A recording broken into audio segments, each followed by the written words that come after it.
Yeah. Hey, some accolades. How many properties?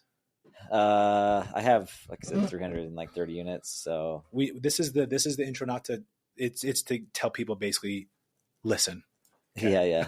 Listen to this guy. I own about 30 million in real estate. 30 million in real estate. Yeah. Okay. And then what else can we say? Accolades. I am a partner at Aptive.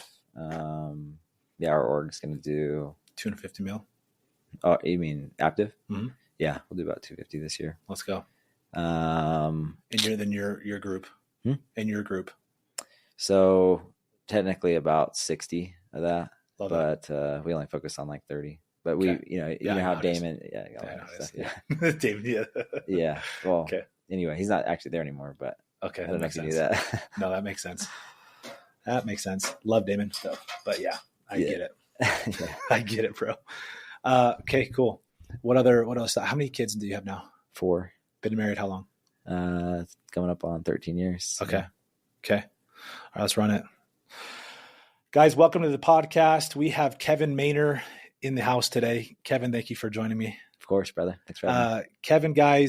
Kevin is a old-time friend of mine. He actually got me as part of my process in joining the door-to-door industry. I was already in sales before, but of like high-level mentorship and building, recruiting, training, all of it. Kevin was a part of my journey. Back in 2017 was the start of that. So was that when you started? Yeah. Really? I started in 2015, did solar for 2 years. And seems then like a lifetime ago, man. 2017. I know. Isn't that crazy? That's wild. Time flies. So guys, Kevin has done, he's a partner at Aptive. He's helped build that company. For those of you who don't know, that is the largest service-based organization in the United States, as far as I know. That's direct sales. And yeah, that's true. Yeah. His crew will do about 60 million of the total 250 million that they're doing. You have 30 million in real estate invested. It's amazing, brother. Thank you. Yeah. And Kevin, he's married, 4 kids, been married 13 years. Yeah. Lives here in Utah. You're in your building, you said, where? Well, we built our dream home in Woodland Hills. And then again, we're big alignment people. We're big, like, whatever we feel we do. And so we just took our kids to a private school in Provo. And it's not too often that you have, by the way, I'm looking at you, not this, right? Mm-hmm. It's not too often that you, I've always kind of had this thing with education where I knew I had a vision of what I wanted. Okay. But it wasn't like, it just wasn't getting fulfilled, but I was always in the back of my mind of what I wanted to do. And I had an idea. There's this place called Acton Academy that I listened to a podcast 2 years ago. And I was like, it was one of those moments where you listen to it like, oh, in education, this is exactly what I want. Like, this is the exact alignment that I want for my kids. And it just didn't work out because of like, whatever, like too far away from a location or whatever. And then my wife and I were on a trip in Italy and we just were feeling super vibey and aligned and stuff. And we were like, hey, like sometimes when you think about, when we're in scarcity, you think about what am I losing versus abundance is like, what am I gaining? And when you think about that, then it's really fun to make investments into abundant things that are like just force multipliers for just your life and alignment and everything. And so we both got aligned and we were like, hey, no matter what it takes, like if we have to hire someone to drive our kids, if we have to do whatever, like to feel aligned with this, then we'll do it. And so when we got back from that trip, we went and toured the school. It's in Provo. And just, dude, it was crazy. Just like this is happening. I was like crying and it was unreal. Oh, you know. Yeah, I know. It was unreal. I've had an experience like that. And so anyway, that was the onus for moving. So yeah, we're renovating a house there, but never thought we'd leave our place. It's a vibe. So yeah, you were in the same neighborhood as Chris Crown. Yeah, I was over there. We flew in, and you're like, "Hey, come pop over." Yeah, it's a great spot. Yeah, it is. It's a lot of snow in the winter, and I believe it. But this right now is prime. It's the best. That's awesome, man. So we were chatting a little bit before this, and with our community being a lot of salespeople, we've got some entrepreneurs on there. You offer a lot of value in a lot of different ways. And we're just trying to discover like, hey, where would it be good for us to hit on for this audience. And I can tell you're very passionate about alignment. Yeah. And why is that? Good question, man. I think that I've always been somebody that really cares about authenticity. And then also, I've, up until I was about 20, I felt very unaligned and very uninspired and unmotivated. And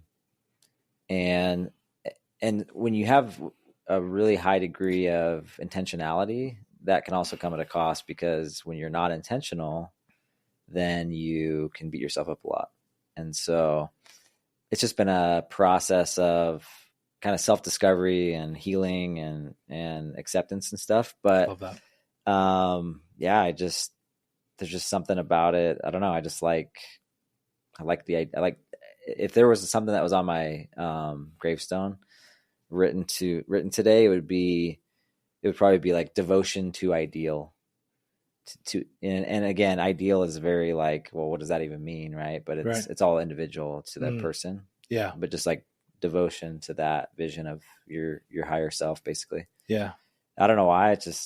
I think what kind of started that, to be honest, for this community, and I'm just a very honest person, but when I left religion 4 or 5 years ago, that was a big part of it. It was just like, and I'm not saying that's the past for everybody, but it was just like, it was more of a statement of not necessarily that this was bad, but more of a conscious coming to myself. Yeah. And kind of coming inward and basically choosing to choose me and my intuition and my intentionality. And so that really set on a course of like, the last 3 years is like self-discovery, completely different, right? Like I used to say that like I recycle myself every, 5 years, it feels like, but it's felt like every, 30 days now. That's amazing. Yeah. That's powerful, Kevin. That's how you know you're growing.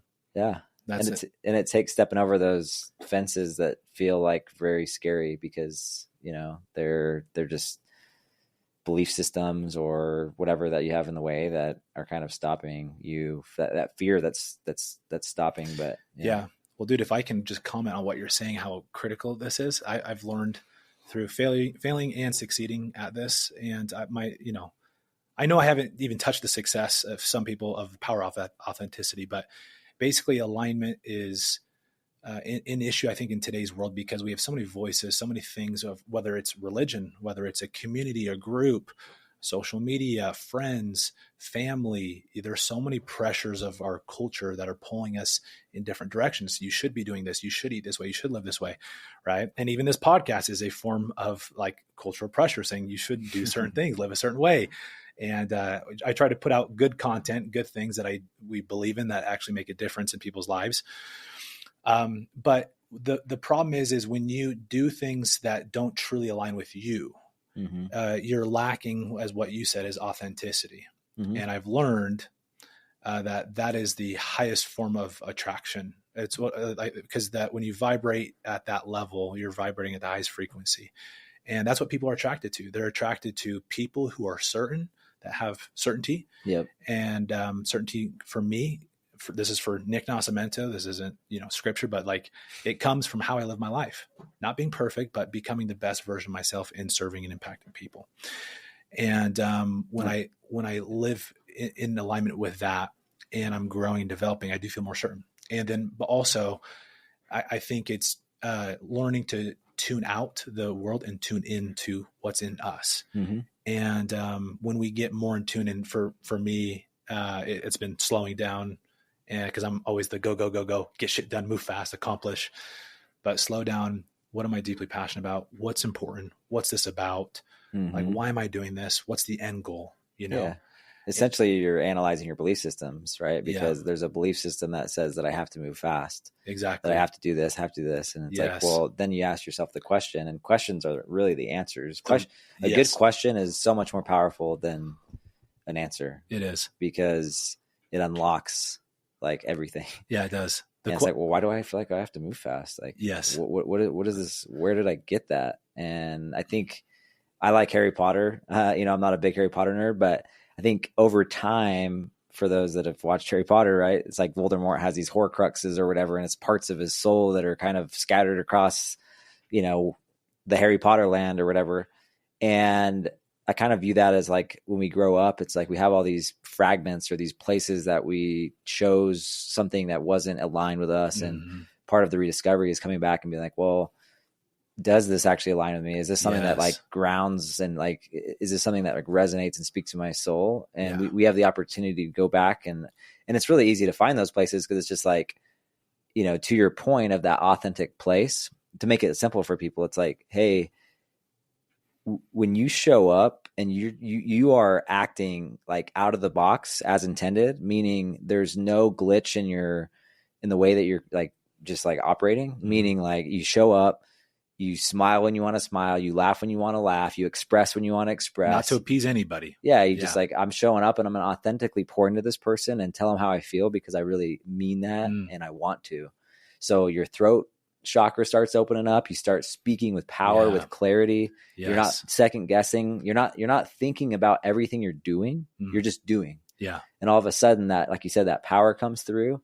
Yeah. And why do we do that? Or how do we know those things? It's like, well, just look where you're reactive. Look where this is like very Jekyll and Hyde-ness within yourself. And that's that's a sign. That's a lighthouse for you. Emotions are lighthouses for you to just look and say, bingo. Hey, what's going on here? Yeah. Am I brushing up with a belief system? Yep. And guess what? We choose, like, life it's not this, again, this is according to me, but I feel like it's a pretty universal truth is, life isn't, there's really very little things that are factual about life and more about how we perceive what we think reality is. Agreed.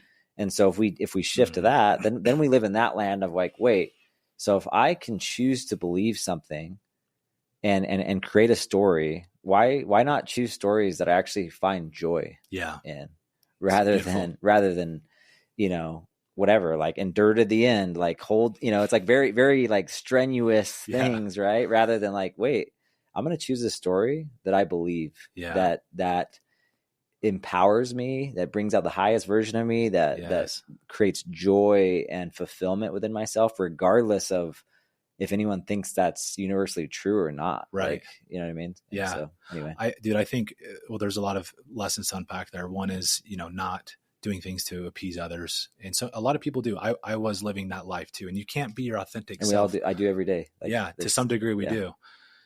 But detaching from that is critical. But you also mentioned the power of emotions and, the life that we live. It's like we don't live life. We live the life that we focus on. And so it's a choice. But what's beautiful about the emotional part that you mentioned is they are the telltale sign of, some work that you can do in your life. For me, like the vices were the evidence, the external evidence, and for anybody, whether it's pornography, whether it's alcohol, whether it's gambling, sex, like overworking, overeating, anything, right? It could be depression, anxiety. Those are just external symptoms of unmet needs, and usually in the form of emotions. Mm-hmm. And I think in today's world, so many of us don't find this alignment and this authenticity, this, that true power to win people over and connect and just be happy for ourselves because we're so distracted. Mm-hmm. And for me, I had to slow down to recognize, what am I feeling? Yeah. Right. And from the surface level, is like, oh, I have a porn problem. But really, as you peel back the layers and focused on that, like it was something deeper for me. It was, hey, I have a problem with, for me, it was loneliness and it was anger. And these were emotions that I would just brush under the rug, And when I say brush under the rug, it was specifically working all the time. When I wasn't working, I was playing a video game. When I wasn't playing a video game, I was with people. My mind was always occupied. So I could never sit and just with those emotions. And why am I feeling that way? Because when you start asking those questions, as you mentioned, you start discovering the real reason where that's coming from. And if you can heal, one of my Horcruxes for me, Kevin, was just a childhood memory of asking my dad if, I felt like I had a lot of potential. It was like a spiritual impression.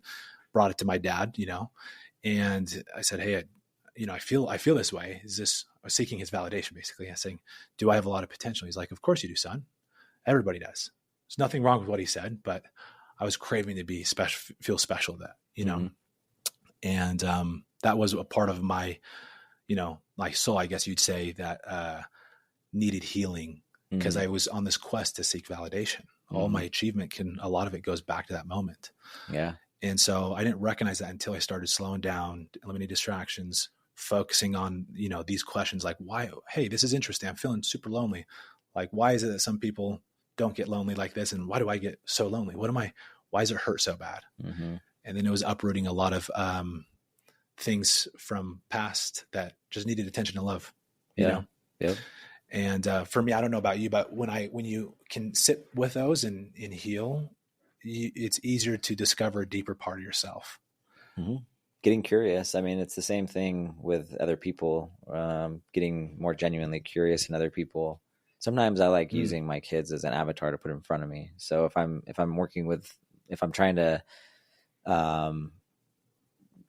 instill some change within myself, then I'm talking to my son sometimes, and I'm like, okay, how would I talk to my son? And he's kind of representing me in this place. And so sometimes that can be helpful, but I think that, I think there's an awareness side and there's an embodiment side. And I think our culture, I'm like I have a PhD in this, but, being very mind, people, I am one, and I definitely, you're one of those for sure, but we can dredge up awarenesses for days, and, awarenesses are great because it allows you to kind of see a thing and suspend a thing and look at it.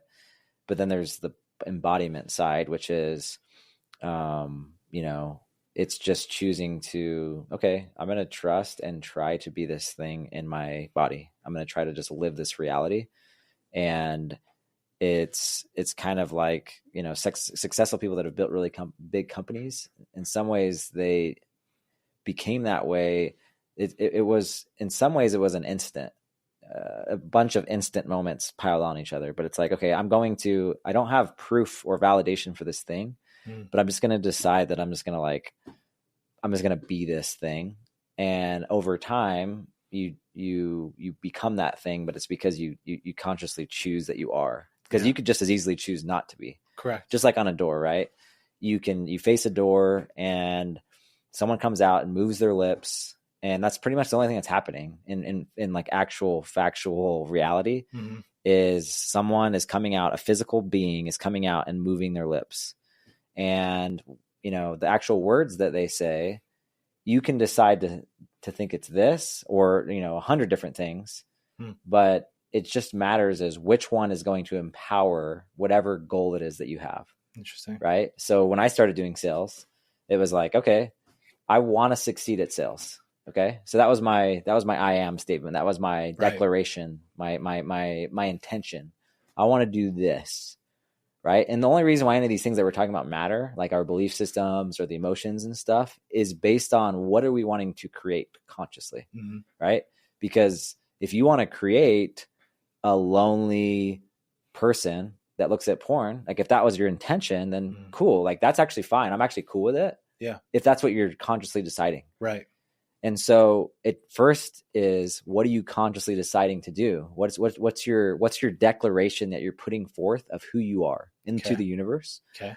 So if you're knocking a door and you want to go succeed at sales, if when you go to that door, they start moving their lips and you choose a disempowering way to view this. Yeah. They must not like me. I must be a bother. Blah, blah, blah, blah, blah, blah, blah. You will manifest it. Exactly. So that's not aligned with what your I am was. If you choose this every time, like you're not going to do this. You're not going to last. I realized that very early on in sales that I had a belief system that salespeople were pushy. And so I didn't want to be pushy. Like that's not how, like, I definitely don't want to be that way. So what I had to do is I had to realize first had to define what pushy was.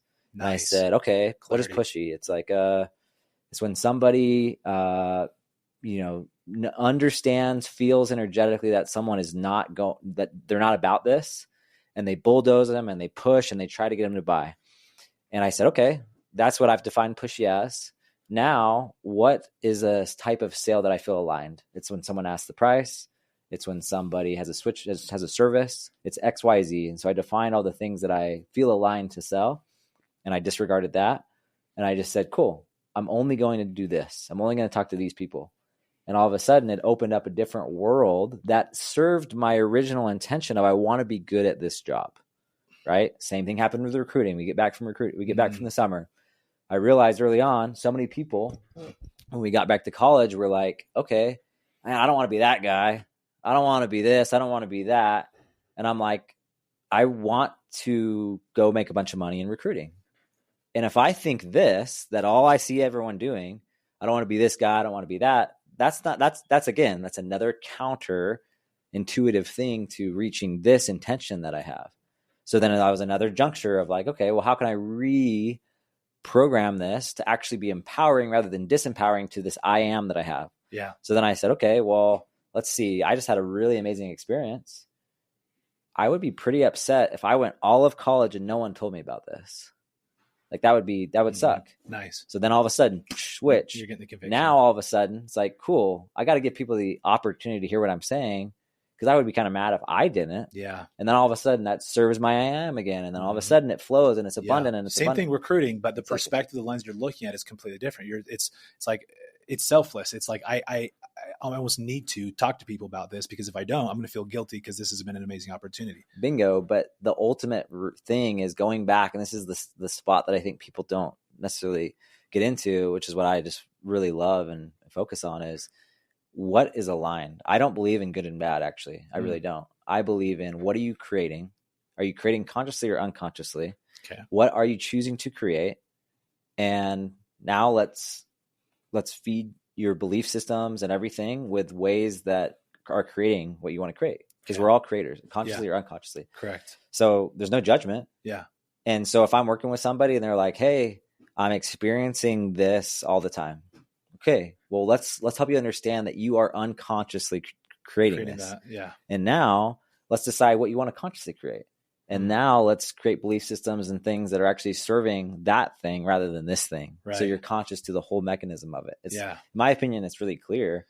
Just a matter of getting clear of the whole thing. And that happens with porn. That happens with all this stuff. And again, I don't think it's actually helpful to feel a bunch of shame about being out of intention or out of alignment. It's just a matter of choosing that, like, oh, I'm actually choosing this. So it's empowering either way. I'm choosing to do this. I'm choosing to not be aligned. It's like when someone has a huge goal. I had this conversation with our sales reps the other day, our leaders, and it's like, hey, when you set out to do this goal and you outline what it takes, right? The second you compromise on this, you are also consciously choosing a different outcome than your original intention. The second you determine and you choose this rather than this. So the second you go back, you leave at 8:59 when your intention was to leave at 9:00 at night. Guess what? You just compromised this. Yeah, you did. You just compromised it. Yeah. And it might seem small, but now all of a sudden this is a different thing. Yeah, it is. It might be a 1 degree difference, but it's different. Yeah.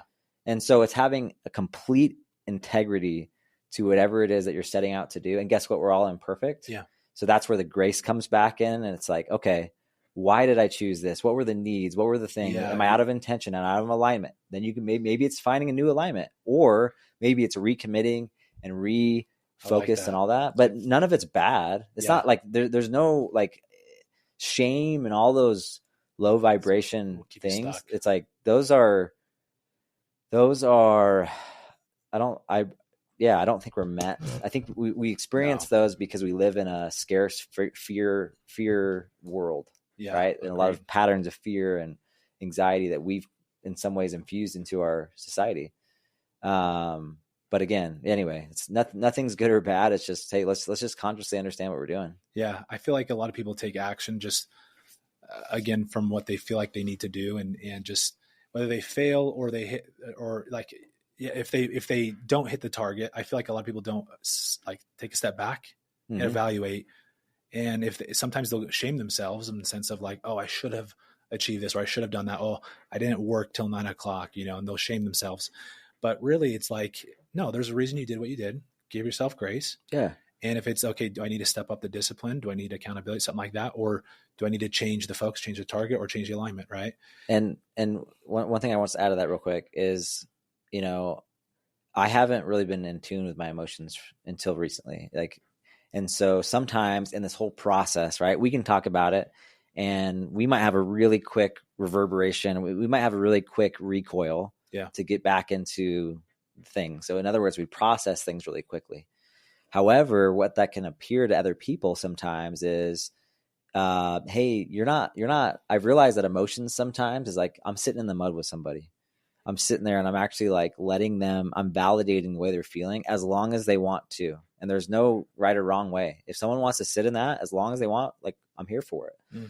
But I think sometimes when you're really in the self-development and sales and entrepreneurship and all that, sometimes, at least for me, I'll be honest, like I had an aversion to the victim mentality or whatever, but how that would come across to people a lot of times, like, this guy just doesn't get it. He's out of touch. He doesn't, I'm not feeling like connected to him. And sometimes that connection is just being able to sit with somebody in that and realize that that's completely perfect. Like there's no, you don't need to change that. It's just like sitting in the mud with the emotions of it as long as they want. It's like, I went to In-N-Out the other day and, again, high intentionality. I want to treat my body, blah, blah, blah, right? And then I go there and it's like, sometimes it's also really intentional to just be like, hey, I'm just going to go and I'm going to like, just enjoy this and just like not be so uptight about it. Cause the uptightness isn't a vibe. It's not a vibe. Sometimes it's just a vibe. It's like, hey, let's go get a burger. Let's get a shake and let's just be in our bodies and just chill. Just have fun. Anyway, a lot of stuff. No, it's a lot, dude. There's something else to unpack there. When you said, if you make a commitment to go till 9:00 and you leave at 8:59, I call that internal integrity. And I feel like a lot of people set these very high standards for themselves for whatever reason. Either they feel external pressure or there's something internally that they haven't addressed of why that's pushing them, or even if they do know. But let's say they set a high target.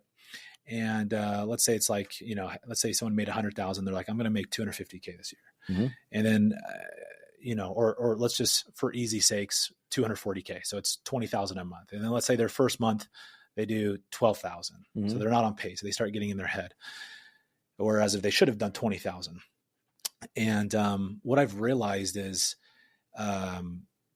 there's a couple things there. Like one, you need to be able to reverse engineer things to micro actions to be able to hit the target. But once you get those micro actions, I like to have people actually start very low, like very, very low, like something that they know they could do like without a doubt. So if somebody's coming to me saying, Nick, I struggle waking up at 5:30 and I want to get to what you're doing, I'll say, and they're waking up at like, let's say 8:00. The trick isn't just overnight. Like you could, but it's easier to do, okay, let's do 7:30. Right. And then, and again, you're not shaming them if they don't hit it. You're just saying, what can we learn? How can we improve? And then you start building that momentum, that authority. Hey, I said I was going to do 7:30. I did it. And then you can take that same discipline and keep doing it either with your time you wake up or to your sales, to relationship, whatever. And for me, I've just stacked these little things up over time of like, hey, I said I was going to do this and I did it. And then, so when I say I'm going to go do the next thing, I believe, which is all that matters. Self-belief that I'm going to do it. And if you can get that conviction, that internal conviction, internal integrity, that moral authority, it's easier to get momentum and it's easier to get into that high vibration of confidence 100%. And attraction. And I would call that in some ways building out your masculinity. Yeah. Again, not a gender thing. Yeah, no. Masculinity is like being able to create in the physical realm.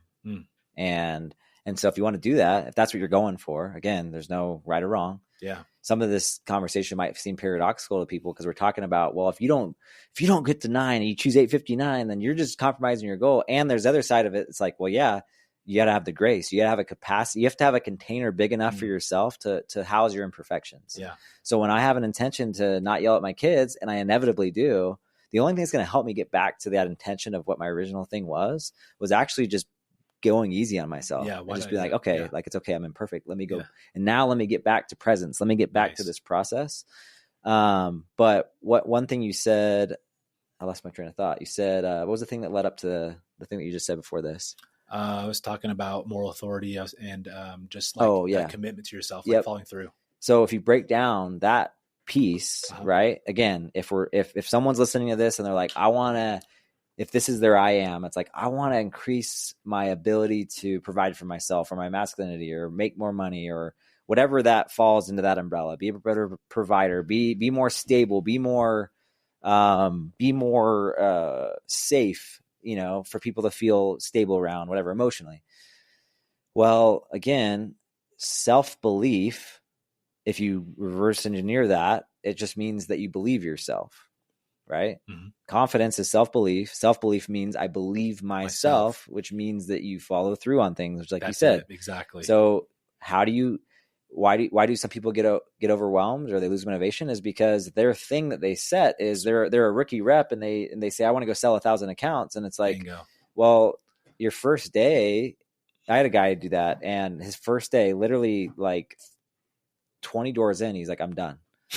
And he trained, he was really as well trained as anybody. Yeah. But it was simply that he had set an expectation. There you go. That was just way beyond his own capacity. Yeah. He could have done that if he would have started out and just said, hey, what's step A on the path to Z? Yeah. And let me just do A.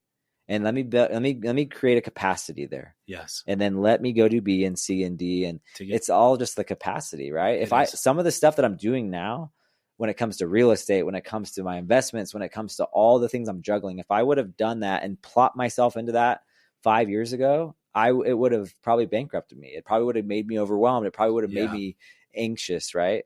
One thing at my kids' school that I loved is they do these like kind of assessments where the principal I guess they call him a principal. I don't know. Well, it's not a principal. I don't know what he's called, but some leader. He comes in, he's like, to my son, we're talking about things that kind of overwhelm him and stuff. And he draws a donut and he says, the middle of the donut is your comfort zone, the hole. Mm-hmm. Then the donut is your growth zone. And then beyond that is your anxiety zone outside of the donut. And he's like, how does this type of math feel to you? And some of it was like on the edge of the anxiety zone. Some of it was in the comfort zone. It was just having a conversation. It's like, we don't want to be in the anxiety zone, but that's where you're going to put yourself. If you decide to, I have people that come to me and they're like, they're making 30 grand a year right now. And they're like, I want to go, it's like, let's see your vision. It's like, I want to make 10 million a year.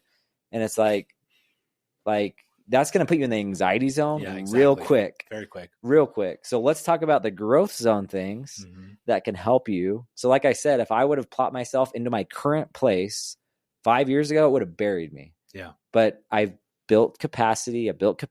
Maybe I bought a duplex, then I bought a 14, then I bought a 40, then I bought 120. Yeah. And all of a sudden I'm doing things literally in my sleep that would have drowned me. Yeah. 5 years ago. Yeah. And it's just about that capacity thing. It's it, dude. And it grows is what you're saying. The capacity grows as you become better. The problem is people compare themselves to people that are way too far ahead of them, or they're just, they're setting their standard in an unrealistic, just an unrealistic standard or goal where, if you just get a little bit better and compete against nobody but yourself, it's inevitable that you will amass two massive things in any part of your life. Tony Robbins told the story of Siri Lindley. She was, she actually spoke at his event where she's like, hey, I want to get into triathlons, and mind you, she can't swim. And she's like, I want to go compete. And she does her first, she gets lessons. She eventually, barely is able to tread water and she does a triathlon, somehow manages to finish swimming. Of 27 women, she finishes last. Okay. Most people in that situation could be like, this isn't for me. I can't do this. But Siri shifted her focus, right? The event was the same, but her focus was different than what most people was. And it was, this is amazing that I just finished. She didn't give two shits that she finished last place in like dead far last, embarrassingly last.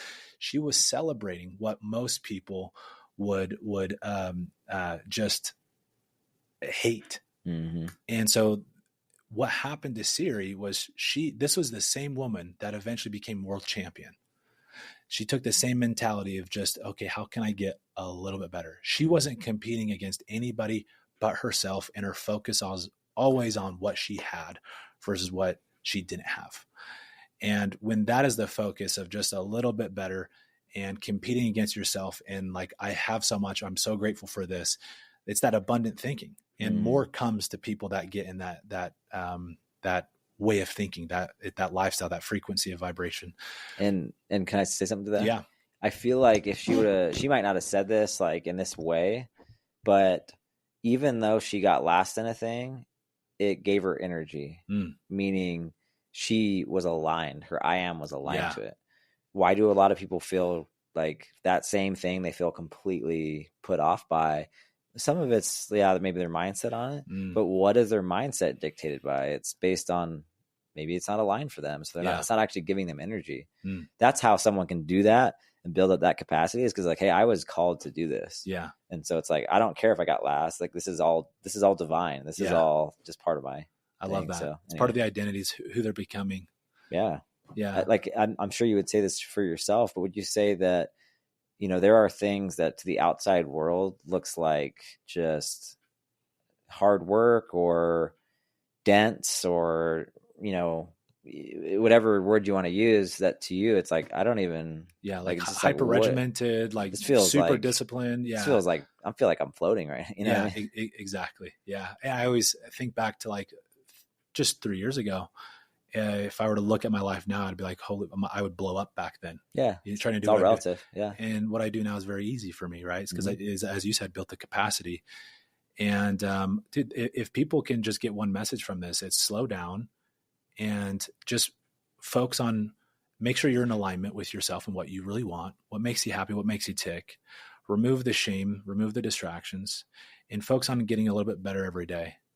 With a bigger like a purpose. If you're focused on who you're becoming, Kevin, rather than what you're trying to achieve, you can't lose. And my focus right now, and I know I can't lose with this, is I'm trying to become a better version of myself every single day. Better man, better communicator, better with empathy, better at showing love, better at executing. Yeah. Better with my physique, my body, my health, my energy. And when you're competing against yourself, you can't lose. Now, the only way you can lose is if you set unrealistic expectations. Like, for example, a rep that's like, hey, I want to, that sold or never sold, is like, I want to sell 1,000 accounts, or I want to make $500,000 my first year. Like, I'm the best. It's like, cool. Well, I did close to that my first year, and my focus was actually 500. Yeah. But I trained like a dog. And so I even had lower expectations for myself. And then I started smashing those, and I built the internal integrity. Like, I can do more. I can do more. And then you get in that abundance where momentum is built. Yeah. In everything great, whether it's real estate, whether it's compound interest, or like sales, business, you need momentum. And it's that energy that is perpetuating that abundance. It's either that or scarcity. And the difference isn't, I think the execution is the focus of the mind, right? You could have two people that execute and achieve the same thing, but one is thinking, oh, I didn't do enough. And the other thing, scarcity. The other thing is, holy cow, I can't believe I just did. I'm so grateful. And those two people end up in very different places. Yeah. And I think that I think the thing that I want to speak to for people too is like, there's people that are listening that are feeling very, they might feel very in survival, and so I think it's important to understand that, I'm feeling good today, right? And that's great. But like, I kind of view things as like a scale of, if this is like -100, this is 0, and this is 100.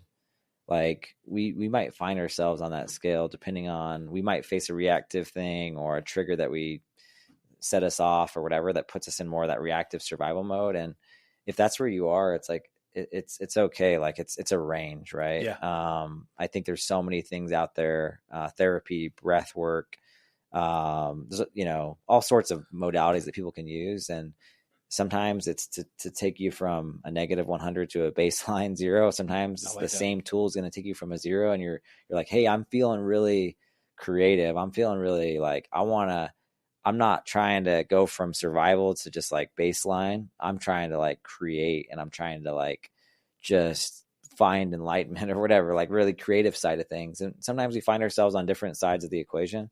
So, if someone's feeling like they're on that survival side and it's like, hey, all these things are great, but like, I'm not even like, you're talking about something that like is a nice to have because you have the privilege to be where you are. And so I just want to say that like everyone finds themselves on this side of the coin sometimes. And it's okay. Absolutely. And it's totally okay. And it's like, it's all part of it's all part of it all. Journey. Yeah. I'd say it's more than okay. It's fantastic. Yeah. Because it's necessary. Actually. It's necessary. It's part of the story of who you're becoming. And dude, I always say this, like your shit is your fertilizer. It's just the perspective you look at it. One perspective is shit. One perspective, it's something that grows everything. You know? And if you can't find that perspective, right, in the midst of it all. Yeah. What do you advise? Huh? Yeah. Well, go ahead. Yeah.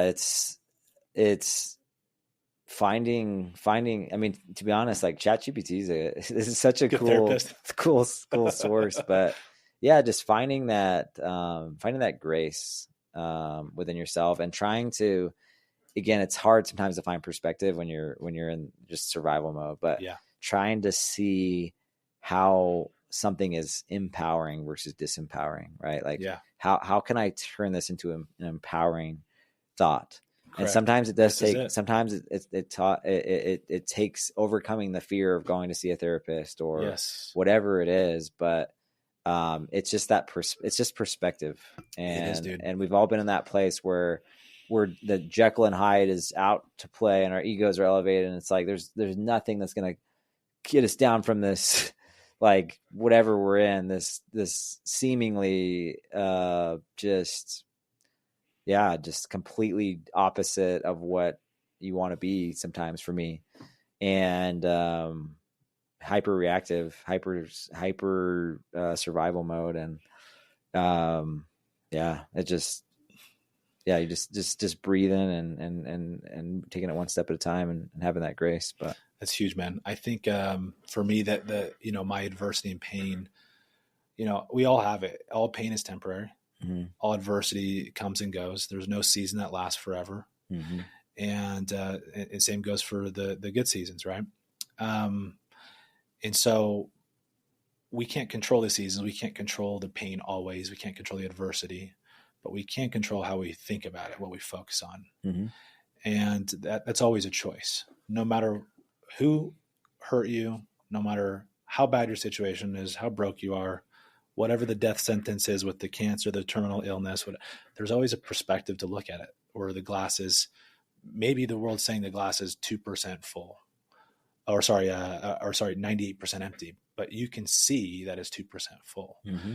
And what's hard is when it's so empty that we prioritize. And sometimes for some of us, some people have their glass at 90% full, and but they're seeing that it's 10% empty. Mm-hmm. And some people, their glasses, they're going through a lot. They've only got a little bit, 30% full, but we tend to see the 70%. But what I've noticed is even if it's 5% full, when you focus on that 5%, it starts filling up faster. Mm-hmm. And sometimes you might have to get proximity to a therapist, a friend, pray, turn to God, the universe, whatever that is for you, just something bigger than you, to give you perspective on how can this help you. And I've learned to not ask the question, why am I enduring this? I've learned to ask, what can I learn from this instead? Because why puts me in a state of usually pity, and but when I ask, what can I learn, it puts me in a sense of empowerment. Mm-hmm. Or like, sometimes I'll ask why, and sometimes I feel like it's the glass half or 5% full is maybe you're so damn broken that your comeback's going to be that much bigger. You'll be able to inspire more people. Mm-hmm. For me, when I was so broken, that was the only thing I could hold on to hope for. Mm-hmm. Was, dude, this is so low. where, hey, maybe I'll be able to relate to some people that have suffered. Yeah. Give them hope. Best position to help the person used to be. Exactly. And that perspective carried me through a lot of adversity and pain. And I went through a second round of it last year of like major, like we go through big valleys in our life. Last year was a big valley for me, probably the biggest, even after a divorce. And that valley, I had an impression last week was, I believe it's from God. It was like, hey, I brought you that low so I could take you this high and much higher. And, I think we feel joy and in life, in direct proportion to the amount of pain that we've also endured. And so shift the perspective. If you're going through shit, there will be seasons where your summer comes. And I'll tell you, you people in Florida, like you're all a bunch of pieces of shit with the weather. I love you guys, but I'm jealous. But look, I'm not, because when I suffer the winters here, endure the winters, I learned to appreciate the summers here that much more. So my summer is better than what they have without the beaches, because of that perspective, that appreciation that comes. And so whatever your situation is, there's always a way to, what I say, sell yourself on the opportunity. If nothing else, is just what transformation is this going to bring you? Mm-hmm. And I'll tell you, nothing will change somebody faster than pain. And so, and on the other side, again, it's all just what's useful for you in the moment. Because on the other side, I know people that have such, they feel so comfortable with pain that they also have not considered that, what if this looked light? You know what I mean? So sometimes there's a programming of that where someone's so used to pain that they kind of go towards that. And sometimes that's the perspective to get you from where you are. And sometimes the perspective is like, like, how would this look like in a joyful way? Is there a different way that I can experience this thing? Is there a different way I can create experience or create learning that doesn't involve pain? I have a buddy that we talked about that the other day. We're both really deep in the healing work, and he just talked about how, he really loves experiencing the pain, because every time there's this requisite really cool, joy and everything. That's great. Like, again, whatever someone wants to experience, great. But we just were pondering about like, hey, well, what if it didn't have to look that way? And you could kind of get that experience without the pain. And I think I like asking how.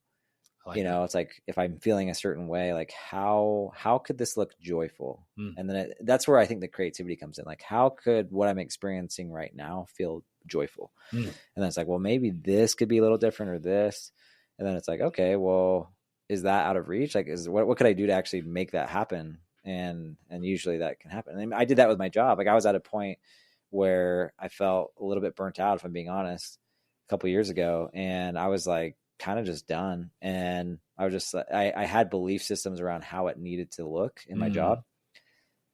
And I was like, well, what would it look like if I was really aligned on this? And it's like, well, I wouldn't travel anymore. I wouldn't do this. I wouldn't do that. I wouldn't do first recruiting meetings, things like that. Nice. So you started setting the boundaries. And it's just like, oh, like, but that's what my job is. Like, that's kind of what came up. I was like, well, this, but is it? Exactly. Yeah. And all of a sudden it's like, no, now all of a sudden I stepped over that fence and the fear, and I was like, oh, I created what I thought didn't exist. Yep. And the cool thing about that is you actually, when you do those things and you're aligned, you show up so much better for your people. And so much better. You could have an uphill battle of your work is like it might not be optimal, but you'll find more success because the situation might not be optimal, but you will be. Mm-hmm. Yeah, exactly. It changes everything. It does. Yeah. I had the same thing happen in Utah where, the optimal thing for solar is blitzing, right? Mm-hmm.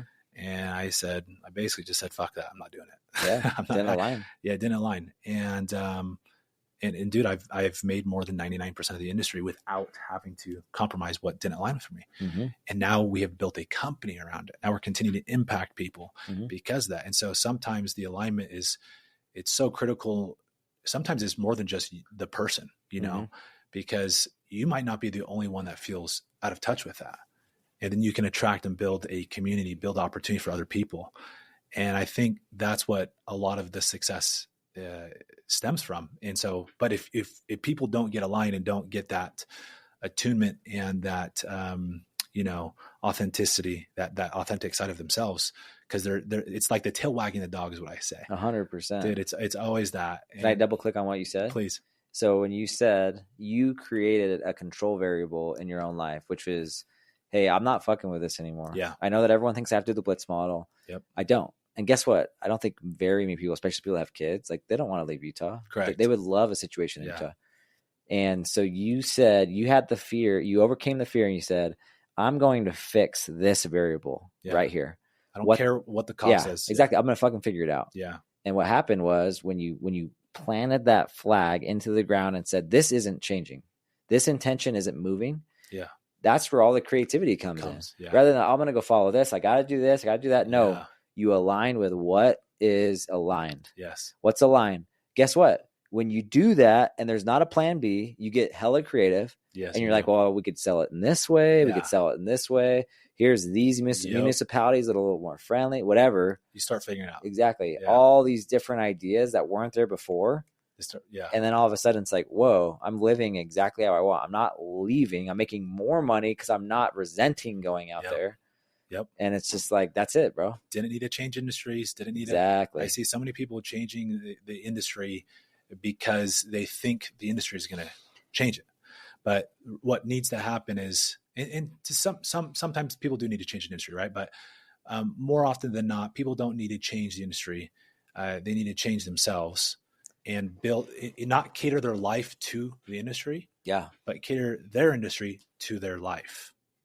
100%. And it's not just job. It's not just your job. It's everything. It's you. The cool thing is you've just found a thing that you can anchor to in all the aspects of your life, right? Bingo. That's how religion was for me. It's like, okay, what did I do? I'm here. I don't even know. Like, this feels incredible. And how did I get here? I did this. And how does that apply to everything? It's like a pattern, right? So you just took that thing and it's like, well, what if I think that I have to work out at Voss every day? But I'm planting my flag and I'm just going to wake up and I'm going to say, hey, I'm going to do what my body feels like. Here's some things I enjoy. I enjoy yoga. I enjoy this. I enjoy that. I'm just going to wake up and do that. I'm not going to go and do this because I think I have to. Right. You do that with your body. You do that with your relationships. You say, hey, this is the type of relationship I'm having. This is the flag I'm planting. Now I'm going to get creative and figure it out. It literally is the same mechanism in everything. So if there's anything in your life that you feel a lack of alignment or just this like, man, every time I do this, I feel like my energy is draining. Because some people will be like, what does alignment feel like? It's when you do something and you feel way less. Yeah, the unaligned feeling is I'm walking away from this thing and I'm just like, dude, I'm avoiding this. I don't want to do this. I don't want to. And so it's just like, cool, scan your life. Yep. And do this exact same thing that you did with your business and say, hey, how would this feel joyful and light? Yes. It would look like this. Plant your flag there. Yep. And just send it. And you'll see over time that on the other side of that, you'll find that feeling in that as well. And that's the thing. That's it. For me, when you're aligned with this, tell me what you think, but that work doesn't feel like work. Yeah. It's just, again, it could be, there's days that I'm like, there's some days where it's like, okay, this is gonna be shit, but yeah. No, I to be honest, there's some days where it's just like, it's such a busy day, but it's like, I'm buzzing. Like, it's just like, I don't know. I'm just creating. I'm creating in real time. And it just, I think that's what alignment gives. it's that fulfillment. Yeah. It's like, and I think when you're aligned, you can also not have to rely so much on systems and processes are there because we're scared about just trusting in the present moment. So we need to just plan out everything, to infinity. But if you're aligned and you just act presently, then it's like, that's where the energy comes from. Cause you're not focusing so much of your bandwidth on manipulating and controlling the future. Yeah. You're just presently creating.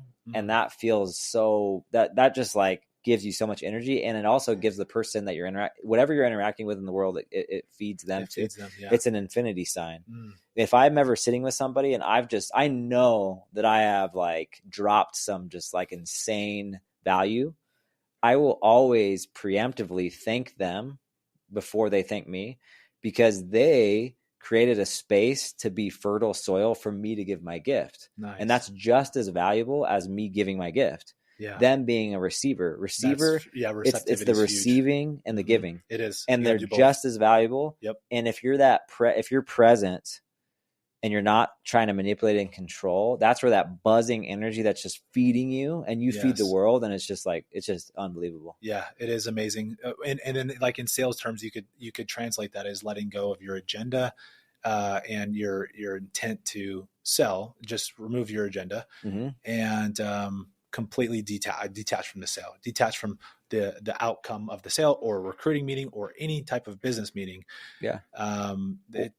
Or it's sometimes the other thing that's bringing your presence isn't systems and processes. It's, man, I have this, I'm overthinking when I'm at a party because I don't want to, I feel like I'll look dumb, or those are all the things too. These moments or these fragments that you had that are also coming from your past into your present. So there's the systems, there's the systems and processes, the controlling the future. And there's all these things coming from the past that also are hindering your presence because you're thinking about being rather than just being. Right. And so those are all things that's the work of it, right? It's like, how can I, what are the things that are causing me to want to control and manipulate everything around me? And what are the things that are like not making me want to just be myself and just rest into who I am and experience who I am presently?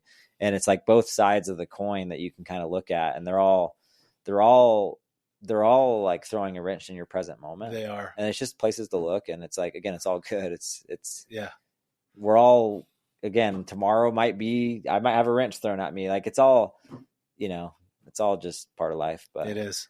I think that's just a good question to ask yourself is what's preventing me from being present?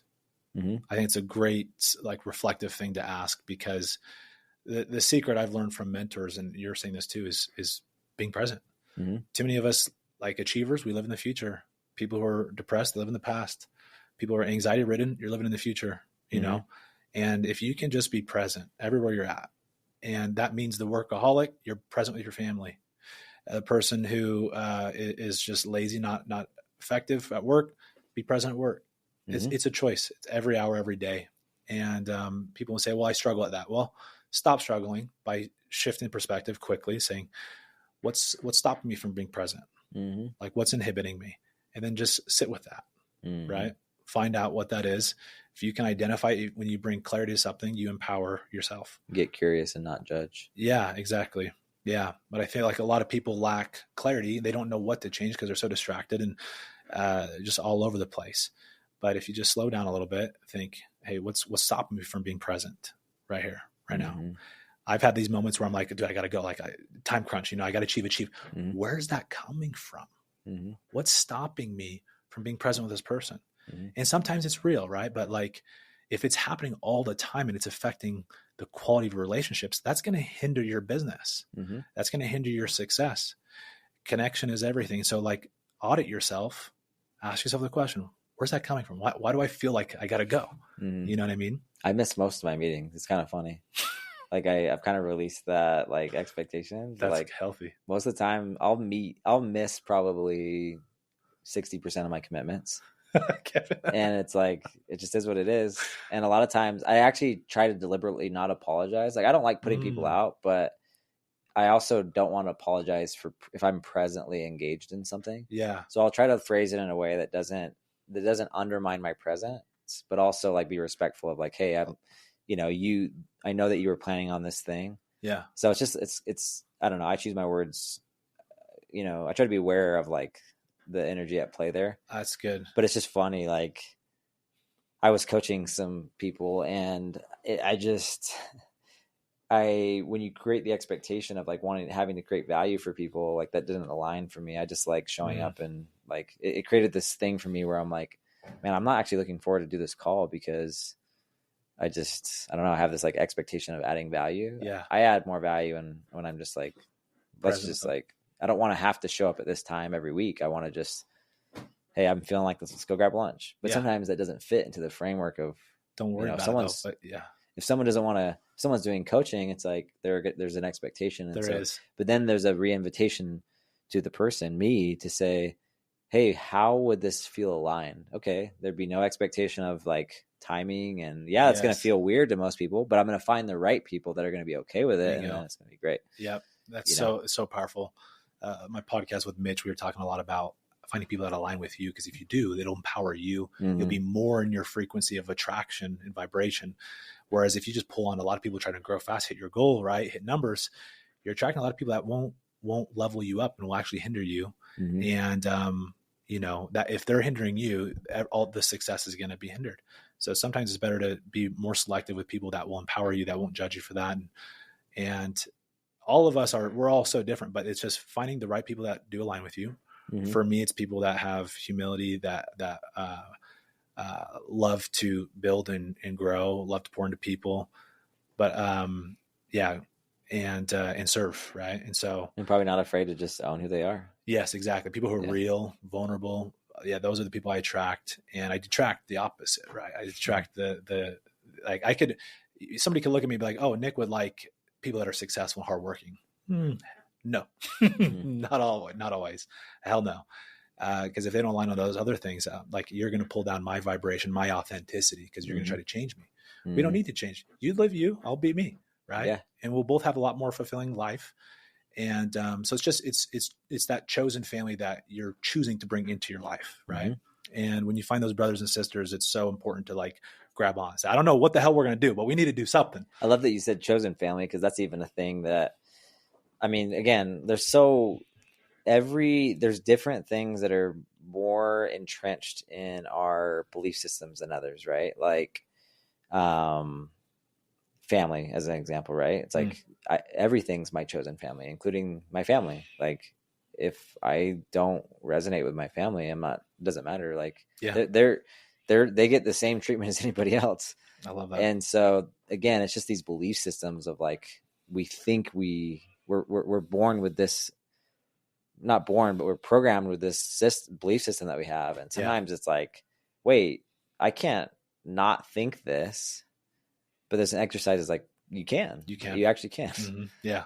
And why would you? Because if a belief isn't useful for you, you don't have to, there's nothing that you have to use it. You don't have to use that. 100%. If it's more useful for you to think of your family as anyone else, because it's hurting you to not think about it that way, then you can. Yeah. And that's just one of many. I actually view, again, this might be controversial, but I don't care, because this is what I believe. But it's a way for me to be curious and to add, like, show love to everybody.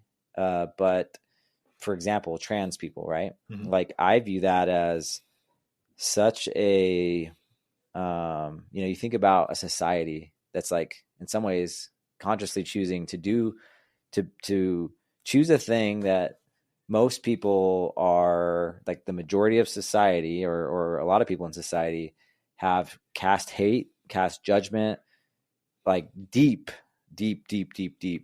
judgment and hate. Yeah. And in spite of that, choosing to, again, anyone can believe however they want. Yeah. But choosing to overcome a belief system about their gender, right? Something that is as inherent, like as ingrained into you from a kid, literally, as anything. Yeah. I view that, and I'm like, hey, whatever you choose to do, like, I'm just applauding the ability and the overcoming the fear. Oh yeah. To choose that. Yeah. Like, that's how I can create empathy. I like that. Because That's it's just beautiful. Like, it's just like, man, bro. Like, you're consciously choosing to really be authentic, be in this authentic place that is really lonely. Yeah. And I'm going to choose to empower and applaud you for choosing you, no matter what. And I like that perspective. That just adds to empathy, because ultimately I want to have empathy towards every single thing on earth. Yeah. That's how I feel natural. Yeah. I want to do that. And so if I'm not feeling that way, then I'm going to find a way to create that. I love that, bro. For me, it's, I can relate to that. I like the authentic side of, like, seeing them through that lens. For me, I agree. Like it's all about empathy and love, no matter who's going through what, and even something that might be a belief system that I disagree with. Right. I still try to look at the perspective through like, hey, everyone's going through something different. Mm-hmm. I don't know their whole story. Mm-hmm. So why would I be one to cast a stone? Well, and that's the other thing. I actually believe that you would choose the exact same thing. Given their circumstances. People act according to like their environment. People just do what every single moment led to this. Yeah. And I would have acted the same way as Hitler. You would have acted the same way as Hitler. Like I choose to believe that. Again, another way to add empathy and grace. I like that. And that's where my set point is I want empathy and grace. Yeah. So if I'm creating hate or judgment for that person, you're going to get the same. Well, that's just a place in me that I'm unwilling to love myself. I haven't gone to that level of love for myself. And I don't want to do that. I love that, Kevin. I don't want to do that. That's deep, bro. If I see somebody and I see myself, ultimately I want to try to see myself. But if I've seen somebody, I want them to feel like there's not a place that you can go to that there's not like, I'm not going to send love your way, you know, because I don't want to ever be in that place. Yeah. If I got to the darkest night of my soul, I would hope that there was somebody on earth or in the universe that was able to see me in that moment, to help see me and to help me to change from that place. Yeah. And that's the only way possible. Yeah. If there was zero souls or zero light that was able to actually see me, that'd be miserable. Then that would suck. Yeah. And so so many people feel that way, bro. Try to embody that as much as I can. But. That's amazing. We need more people like you. Huh? We need more people like you. I suck at it a lot, but that's just, again, I like talking about set points, about intentions, about flags that you can start to move towards. Do I operate like that 100% of the time? Of course not. Yeah. Do I judge a lot? Of course. Do I hate on myself? Of course. I still do. So when I'm talking about these things, make no mistake that there's this, I'm sitting on this like podium preaching. It's like, no, I'm intimately experiencing the polarity of these things. Yeah. So I love that, bro. Well, this has been deep, golden nuggets left and right. And dude, I've loved this. I've loved this. If you can, any last words for the audience? No, man. I think I squeezed the lemon as hard as I could, bro. You did give it a good squeeze there at the end. I love it. Well, guys, thanks for tuning in. For anybody who's watched, if you're watching on YouTube or listening on the podcast, we do have a YouTube version. But just a challenge for all you guys to, go seek out that authentic side of yourself. I've learned that, life, the quality of our life comes down to a lot of things, the quality of our emotions, the quality of our relationships, but also comes down to the quality of the questions you ask. Mm-hmm. And as salespeople, a lot of our sales are made and influences gained through questions that we ask. But the most important questions are not the ones that you direct towards other people. They're the ones that you direct towards yourself. And so question, does this align with me? Does this fit? Whatever it is. And sometimes you'll realize you don't need to change companies. You don't need to change locations. You don't need to change. But something that needs to change might be you.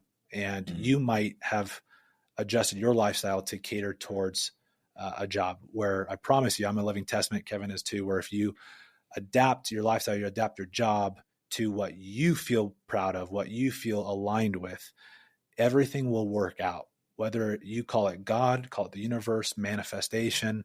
But I fully believe that. So, and by the way, to echo that, the more I think about my wife or my kids being different than who they are, the worse the relationship is. The more I focus on myself and how I am interpreting the stimuli around me and the things that are creating, like I said, past and future fragments, the more that all of a sudden everything around me becomes better. So anyway. So good. I love it, bro. This is so insightful. Guys, thank you. Kevin, thank you. I appreciate it. It's been amazing. Of course. Okay. Call it a wrap. Sick.